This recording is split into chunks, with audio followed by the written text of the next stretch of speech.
Hey everyone, today I'm going to be doing a little bit of a different video. Today we're going to be talking a little bit about milsurps and announcing a ongoing project that's going to be going on hopefully in the near future, unlike with my other recently announced projects this year. But we're going to be talking about milsurps. So if you haven't been living under a rock for the last 6 months or so, you know the gun industry is in a little bit of a interesting time right now. Stuff is really hard to find. Guns are hard to find. Ammo is particularly hard to find. Even reloading components are hard to find. So I think it's a good time to kind of reflect on what got us here, and again, specifically in this case, talking about military surplus rifles. So I've always had a deep connection to military surplus guns. The first gun that I purchased after turning 18 was a Mosin Nagant M9130, kind of like probably a lot of you out there. Back then, they were far cheaper than they are today, but ever since then, I've just had an appreciation for them, and I've enjoyed shooting them. And if you don't know, I work full-time at a gun store, and one of the things, obviously I hear a lot of dumb stuff, I see a lot of dumb stuff, but the thing that hurts me the most is when I see a gorgeous, what would have been a gorgeous service rifle that has been horribly sporterized. Now, I have seen some tasteful sporterizations where it's turned into a very, good hunting rifle, something that's being actively, properly used in a different way than was possibly intended, but it's still a way that, cherishes the platform. However, I also see some just awful, awful sporterizations, and one of them is the one you see in front of you. This would have started life as an Enfield No4 Mk1. However, this is one of the worst sporterized jobs that's kind of come across my path since working at the gun store, although I saw a pretty nasty one yesterday with a Gewehr 98. Anyway, but I decided that I was going to take this poor thing under my wing and bring it back to the former glory, or at least as close as I can to what this thing deserves to be. So I'm going to be doing a series of videos going over the restoration process of a gun like this. Now, a couple things I want to say right out the gate. If you're looking to do this for profit, where you're going to buy a milsurp, refurbish it back to military configuration, and sell it, that's not really a thing you can do, at least not currently, at least as of the time of making this video. I've actually already sourced all the parts for this, and I'll go a little bit into that. But after paying for the rifle, which obviously I got pretty cheap, plus all the replacement parts that are in at least good condition, I'm at the price that I would have spent if I would have just bought a Enfield No4 Mk1 in pretty decent shape right out the gate. So this is more out of a love and appreciation for the guns as opposed to turning a profit. This is going to end up in part of my collection and just something that I will go out and enjoy shooting. So I just want to temper expectations there. Now, fortunately, Enfields are a particularly, I guess, easy firearm to desporterize because of how prevalent they were and how many are in the United States, which means how many parts are in the United States. But there are still some tricky parts. So I guess to start out, obviously, one of the benefits of doing an Enfield for me, as far as a desporterization, is I already have a couple Enfields. I already have a No4 Mk1, I have a No4 Mk2, I have a No1 Mk3, or at least the Indian version thereof in 308. So I already have kind of a reference to work off of to know what parts I need, what parts are supposed to look like, what it's supposed to look like in its finished state, and then also because of Enfield's prevalence in the market, even if I didn't have them, I have a abundance of reference images that I can use to then be able to fully spec this thing back to how it should have been. So to go over where I've gotten some of the parts for this, and I guess also one thing I should do before I go into that, one of the reasons I felt like this would be a worthy gun to desporterize is, at the very least, the bore on this thing was in very, very good condition. So it's a very clean bore. If it had been shot with corrosive ammo, it had been properly cleaned afterward, because this thing looks really good internally, and the action on it, while very dirty, seemed reasonably smooth enough, and so there wasn't anything irreparable to it. And it just seemed like a good candidate to do the desporterization. If the barrel had been shot out and it was just nasty, it would be significantly more expensive to refurbish this than it would be to just buy a number 4, because getting a new barrel is going to be a very expensive step of the process. But as far as the parts that I was able to source, a lot of those are coming from Apex Gun Parts and Numerich, or Gun Parts Corp, depending on how you refer to them. I was able to source 99% of the parts that I need to unbubba this thing from those 2 websites. Now, those 2 websites I don't get anything from. I don't think, as far as I know, they know I exist. But I was able to get a lot of parts from there, and they have parts for a lot of different guns out there.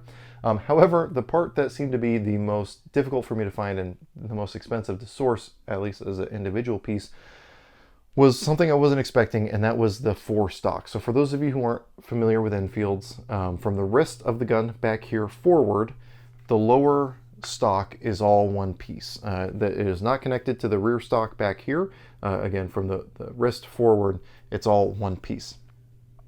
I figured that'd be an easy part to source, and it has proven not to be. Now, part of that is because a lot of them were chopped down and sporterized at around the barrel band. So usually forward of the barrel band, you have a little bit of wood, and they chop everything down there. The person who sporterized this did not have the decency to even do that. They just chopped it down aft of the barrel band and didn't even do a very clean job of it. Like, it looks like they did it with a hacksaw. So I couldn't just use one of the repair pieces that you can find pretty easily. I had to go with a full new one. And again, that proved to be very difficult to find. However, I found a website, prestigiouswoodstocks.com, actually makes reproduction stocks for a lot of guns, including the number 4 Mk1s. So I actually ordered a new 4-end piece from them. It's a walnut stock, I believe, if I remember correctly.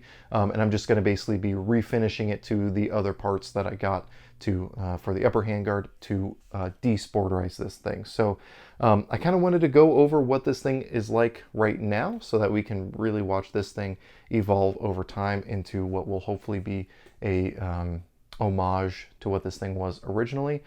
So let's just do a quick kind of sit rep of where we're at. We'll start at the muzzle and work our way back. So again, the bore internal to this thing is actually very good. The crown has a little bit of scuffing to it, but I should say the superficial crown around the outside has a little bit of dings to it, but the actual crown on the inside is actually fairly good, so I don't see any issues there. The rifling still seems strong, which is, again, very good. Moving back, bayonet mount is still intact, and our our front sight tower is still there. However, we have a front post that is completely pegged to one side, which I thought might be on purpose, but as we'll get to, is not the case. We have our front sight protector is completely missing. Obviously, our upper handguards are completely missing. The band that goes around the front, the barrel band is missing, and our stock, 4 stock here, has been totally chopped down aft of the barrel band. So again, no repairs can be made. We have to start from scratch. Moving on back, we have, again, a relatively clean action. You know, the bluing is not 100% intact, but it's not rusted. There's no issues with excessive corrosion or anything like that, which is, again, a good thing. Like I said, it is dirty, but I did inspect everything, and you know, it's got the extractor spring is still there, unlike my Indian Ishapur gun. Again, everything is perfectly serviceable and functional as it is. Now, moving on to the rear sight, this actually has a Mark III rear sight, so this was my first one to have that Mark III, but as you can tell, this thing just slides up and down. There's no spring tension actually acting upon this to lock it in position, so we're either going to have to fix that or get a new rear sight. And I got a newer sight, but another Mark III rear sight to replace it. And I thought that maybe because of the way this thing was sporterized, if you don't know or aren't familiar with the number 4 series of guns, they're not supposed to be free floated. They actually shoot worse free floated. They're supposed to have constant upward pressure from the way the stock is attached to it. And so I thought maybe the reason that front sight was pegged over was because after they cut it down with the free floating, maybe it was messing with the harmonics and they actually needed it to do that. I actually shot a test group with this thing just to make sure, again, everything was functional before really deep diving into this thing. And no, the sights are just way off. It was going to where it would have been had this thing been properly centered. So I just need to recenter that front sight and we'll go from there. Moving on back, again, bolt, everything is in perfect condition as far as I can tell. A little bit of, you know, nastiness, again, dirtiness on pretty much everything. And there are some pretty nice dings and gouges on the stock. But the end plate back here seems to be perfectly fine. And again, while it's got some weird hardware on it, again, nothing that is irreversible. Oh, it's also worth mentioning, this thing didn't have a magazine with it. So thankfully that was something I was able to find. So this was just a real sad thing to see come into the store. However, I knew that I could take it under my wing and bring it back to its former glory. Hopefully, again, we'll be doing that. Now, the main things I plan on covering in this video is kind of refinishing that wood once I get that stock from Prestigious Wood Stocks, and kind of talking about how I'm going to fit everything, the possibility of rebluing things. I don't know if that's going to happen or if it'll need to happen, and just kind of what this thing will end up as. I'm not going to bore you guys on showing the process of me cleaning this. Again, the bore was already good, so I don't have to worry about that. And as far as the internal bits, I'm just going to take everything apart and just take some gun scrubber, clean this thing out, spray it out, and then put a nice light coat of oil on everything.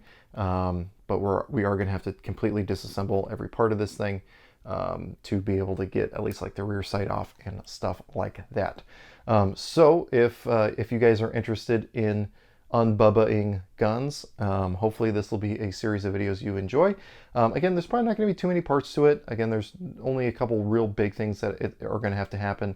Again, refitting the forestock and just putting all the little pieces of hardware back on, and hopefully it goes as smooth as I imagine it will go in the future. Again, I just think right now when it's really hard to get ARs and 9mm ammo and 5.56 ammo, it's a perfect time to appreciate milsurp guns.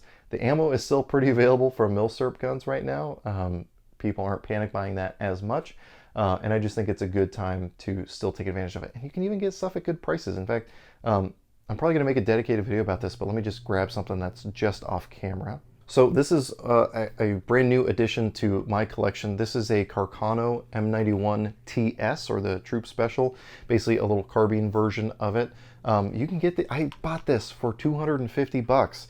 And again, I'm probably going to make a dedicated video on this because that's not a deal that's going to last forever. Once these things dry up, prices are probably going to go up. Milsurps are not things that typically go down in value as long as you don't, you know, bubba them like you did the No4 Enfield. So it's a good time to buy a lot of this stuff.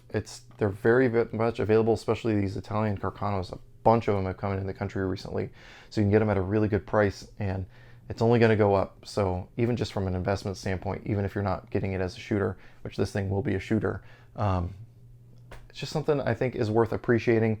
And again, I hope to pay back to the milsurp gods by restoring that Enfield again to what it should be. So again, if this is something you want to stick around to and enjoy, definitely subscribe to my channel. I do want to again reference you guys, if you are looking to do stuff like this: Apex Gun Parts, Numerich / Gun Parts Corp, or Prestigious Wood Stocks if you're looking for a replacement stock for a milsurp gun that they make it for. I haven't gotten one in hand yet, but I have talked to their customer service and they've been extremely friendly. I think they're Canadian, so extremely friendly isn't too surprising. But just a really good resource for stuff like that. And we'll cover the stock more once that gets here. But I'm just excited to get that series going. I'm excited to see where that thing is. Hopefully it'll be done in time for Cabin Fever 2021, which is a whole other can of worms that we're going to be going into as that gets closer. But I do want to say thanks to my patrons for making a video like this one possible. With their contributions, I'm able to go out and make projects like this thing happen. So that's why we post all our content over there early, as well as doing some exclusive content over there. So if any of that stuff sounds interesting to you, or you just want to financially support the channel, I would definitely recommend checking out my Patreon linked down below. But anyway, with all that being said, as always, I hope you got something out of this video, and I really appreciate you watching. And don't ever, please don't ever sporterize a milsurp gun. Just please don't. All right, thanks guys.